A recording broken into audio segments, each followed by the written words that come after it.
श्री वृंदावन बिहारी लाल की जय। भादो मास के शुक्ल पक्ष की पद्मा एकादशी का महात्म्य।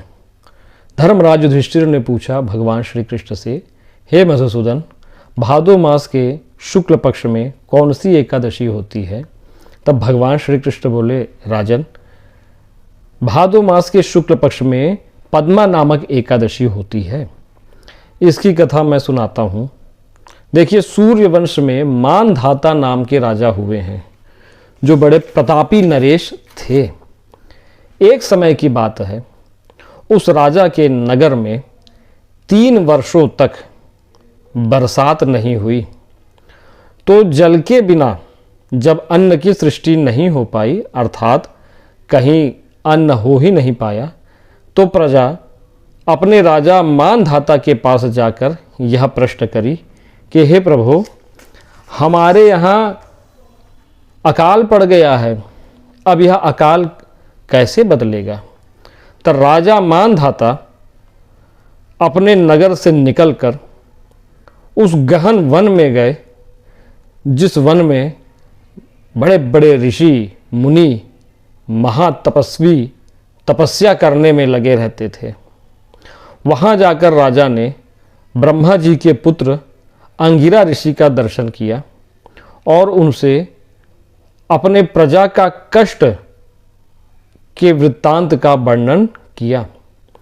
तब अंगिरा ऋषि ने उन्हें कहा कि हे राजन, आप भादो मास के शुक्ल पक्ष की पद्मा नाम की एकादशी का व्रत करिए, जिसके प्रभाव से निश्चय ही उत्तम वृष्टि होगी।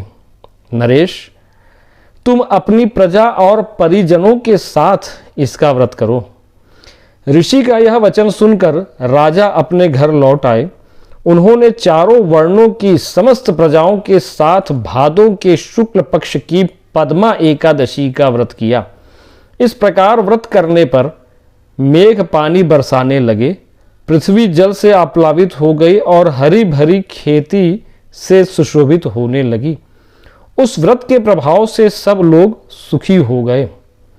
भगवान श्री कृष्ण कहते हैं, राजन, इस कारण इस उत्तम व्रत का अनुष्ठान अवश्य ही करना चाहिए। पद्मा एकादशी के दिन जल से भरे हुए घड़े को वस्त्र से ढककर दही और चावल के साथ ब्राह्मण को दान करना चाहिए।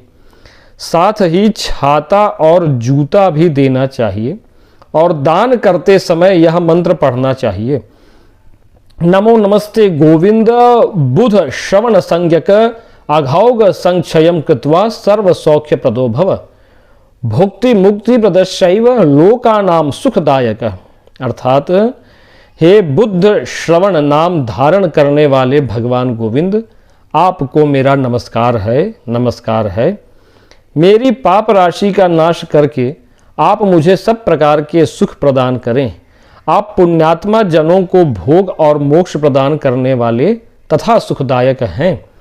राजन, इस प्रकार प्रार्थना करके विद्वान ब्राह्मण को यह सब दान करना चाहिए।